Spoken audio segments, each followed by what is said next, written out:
ભાજપ પ્રદેશ પ્રમુખ જગદીશ વિશ્વકર્માએ કોંગ્રેસના મહિલા અનામત મુદ્દે પ્રતિક્રિયા આપતા રાહુલ ગાંધી પર ટોનો માર્યો હતો। સાથે જ નવસારીમાં ભાજપને તમામ બેઠકો પર જીત અપાવવાની અપીલ પણ કરી હતી। નવસારી જિલ્લા ભાજપ દ્વારા કોંગ્રેસના ખોળે રહી વાંસદા વિધાનસભામાં તાલુકા પંચાયતની 28 બેઠકો અને જિલ્લા પંચાયતની 7 બેઠકો કબજે કરવા ભાજપના પ્રદેશ પ્રમુખ જગદીશ વિશ્વકર્માની વિશેષ ઉપસ્થિતિમાં વિજય સંકલ્પ સભાનું આયોજન કર્યું હતું। આ સભામાં નાણામંત્રી અને નવસારીના પ્રભારી મંત્રી કનુ દેસાઈ, પ્રદેશ મહામંત્રી પ્રશાંત કોરાટ, જિલ્લા ભાજપ પ્રમુખ બુરાલાલ શાહ સહિતના આગેવાનો પણ ઉપસ્થિત રહ્યા હતા। વલસાડના સાંસદ ધવલ પટેલે કોંગ્રેસ દ્વારા આદિવાસીઓને અભણ રાખી વોટ બેંકની રાજનીતિ કરાતી હતી, પરંતુ ભાજપની નરેન્દ્ર મોદીની સરકાર આવતા જ ઉમરગામથી અંબાજી સુધી આદિવાસી તાલુકાઓના વિકાસ અર્થે છેલ્લા થોડા વર્ષોમાં 2 લાખ કરોડ રૂપિયાનું પેકેજ પહોંચાડ્યું છે। વાંસદા તાલુકામાં પણ છેલ્લા થોડા સમયમાં 600 કરોડથી વધુના કામો કરવામાં આવ્યા છે, જ્યારે વાંસદાની તમામ તાલુકા અને જિલ્લા પંચાયત બેઠકો ઉપર ભાજપને વિજયી બનાવવા કાર્યકર્તાઓને હાકલ કરી હતી। ગણદેવીના ધારાસભ્ય અને આદિજાતિ મંત્રી નરેશ પટેલે પણ આદિવાસી બોલીમાં ભાજપને જીતાડવા માટે અનુરોધ કર્યો હતો, જ્યારે ભાજપના પ્રદેશ પ્રમુખ જગદીશ વિશ્વકર્માએ નરેન્દ્ર મોદીથી ભૂપેન્દ્ર પટેલ સુધીની રાજ્ય સરકારોએ જન્મથી લઈને મરણ સુધીની અનેકવિધ યોજનાઓ થકી રાજ્યના વિકાસને વેગ આપ્યો હોવાનું જણાવી હાલમાં કેન્દ્રમાં નરેન્દ્ર મોદી સરકાર દ્વારા લાવવામાં આવેલ મહિલાઓ માટે 33% અનામત બિલનો કોંગ્રેસે વિરોધ કર્યો હોવાની વાત કરી। કોંગ્રેસના યુવરાજ અને લોકસભાના વિપક્ષી નેતા રાહુલ ગાંધીને ટોણો માર્યો હતો। 53 વર્ષો વીતવા છતાં રાહુલ ગાંધી હજી સુધી કુંવારા છે, તેમની પત્ની નથી, એટલે મહિલાઓ કેવું મેનેજમેન્ટ કરે છે એની તેમને ખબર નથી, જેથી તેઓ મહિલાઓના સન્માનની કદર નથી કરી શકતા। રાહુલ ગાંધીને સત્તા મેળવવાનો વારો નથી આવ્યો અને લગ્ન મંડપના ચોરીના 7 ફેરા ફરવાનો વારો પણ નથી મળ્યો, જેથી તેઓ મહિલાઓને વિરોધ કરી રહ્યા છે કે જો કે માતા બહેનોને પણ રાહુલ ગાંધીને ચોરીના 7 ફેરા ન ફર્યા અને સત્તામાં પણ ન આવે તેવો સંકલ્પિતો હતો। મારે ના કેવું કે મીડિયાના મિત્રો બધા કાલ સવારે નવું કંઈક ચલાવશે, પણ આજ કેવું છે કે કોંગ્રેસના નેતા રાહુલ ગાંધી એ પોતે કુંવારા છે, એટલે એમને ખબર ના હોય કે મહિલાઓ માતા બહેનોને સન્માન કઈ રીતે આપવું, એમને માતા બહેનોની સન્માનની કદર નથી અને માતા બહેનોની ક્ષમતાની ખબર નથી। એક માતા એ 100 શિક્ષકની ગરજ સારી શકે છે, એક માતા એક પત્ની એ ઘરનું કેટલું મેનેજમેન્ટ કરી શકે છે એ રાહુલ બાબાને ખબર ના હોય, કારણ કે ચાર ફેરા ફર્યા હોત તો કદાચ એમને ખબર હોત કે લગ્નના 7 ફેરાની અંદર સમાજના કેટલા બંધનો છે, સમાજના કેટલા સંસ્કારો છે, આ 7 ફેરા ફર્યા હોય એને ખબર હોય, પણ રાહુલ બાબા તો પોતે કુંવારા છે અને હજી 53-54 વર્ષ છે, હજી એ વારો આવે નથી, ના તો સત્તામાં વારો આવે એમ છે, એના લગ્નના મંડપમાં ચોરીમાં 7 ફેરા ફરવામાં વારો આવે એમ છે। મારી માતાઓ બહેનોએ સંકલ્પ લીધો છે 26મી તારીખે યોજાવાની છે, ત્યારે ખાસ કરીને આજે આપણા નવસારી જિલ્લાના વાંસદા વિધાનસભામાં અમારા ગુજરાત ભારતીય જનતા પાર્ટીના યશસ્વી અધ્યક્ષ એવા જગદીશભાઈ વિશ્વકર્માની અધ્યક્ષસ્થાનમાં એક ભવ્ય રેલીનું આયોજન થયું।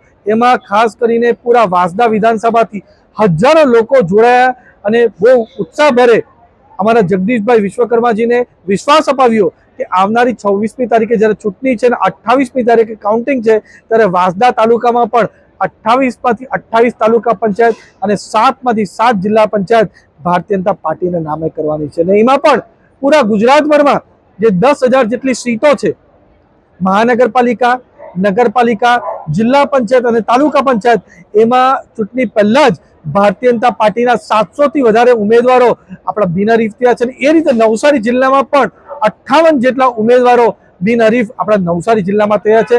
અને જે રીતનો માહોલ છે અને લોકોને અમારા નરેન્દ્ર મોદી સાહેબ અને ભારતીય જનતા પાર્ટી પર વિશ્વાસ છે, એ જોતા અમને સંપૂર્ણ ખાતરી છે કે પૂરા નવસારીમાં ભારતીય જનતા પાર્ટીનો ભગવો લહેરાવાનો છે।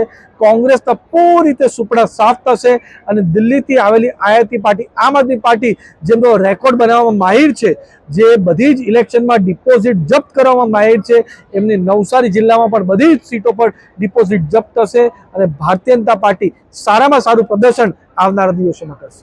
રાહુલ બાબા કુંવારા છે એટલે મહિલાઓનું સન્માન નથી કરતા એવું પ્રદેશ અધ્યક્ષનું કહેવું હતું. શું કહેવું? જી, જે રીતના ખાસ કરીને આપણી મહિલા સશક્તિકરણ માટે આપણા દેશના પ્રધાનમંત્રી નરેન્દ્ર મોદી સાહેબ આપણા મહિલાના માટે લોકસભા અને વિધાનસભામાં 33% આરક્ષણ લાવવાનું જે બિલ આવ્યું હતું, એનો કોંગ્રેસ અને વિપક્ષીઓએ પૂરજોશ વિરોધ કરીને એ બિલને પાડવાનું કામ કર્યું.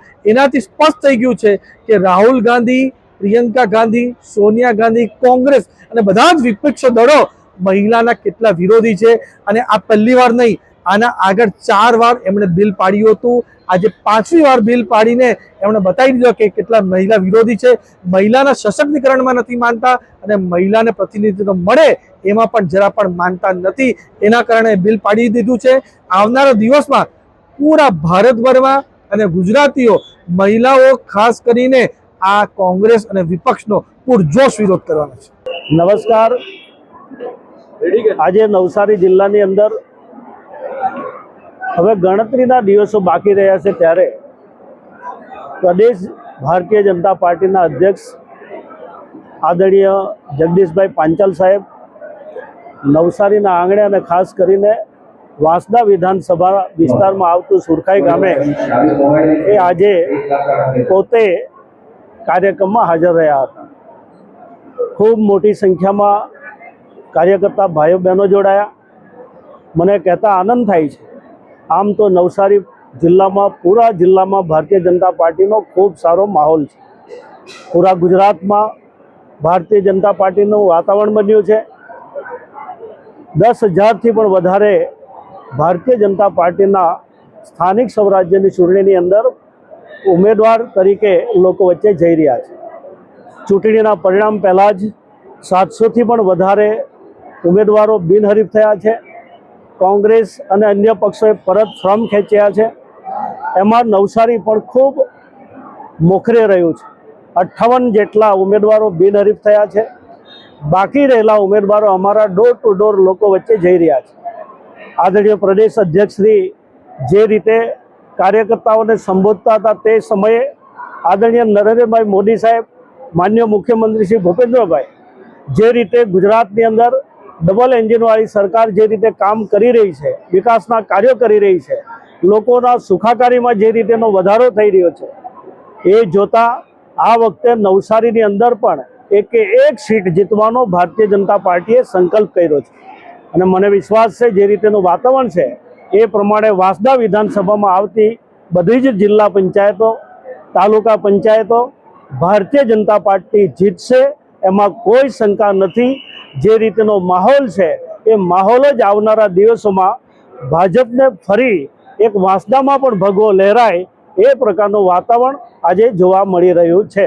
હું આજના તબક્કે આદરણીય જગદીશભાઈનો હું ખૂબ આભાર માનું છું.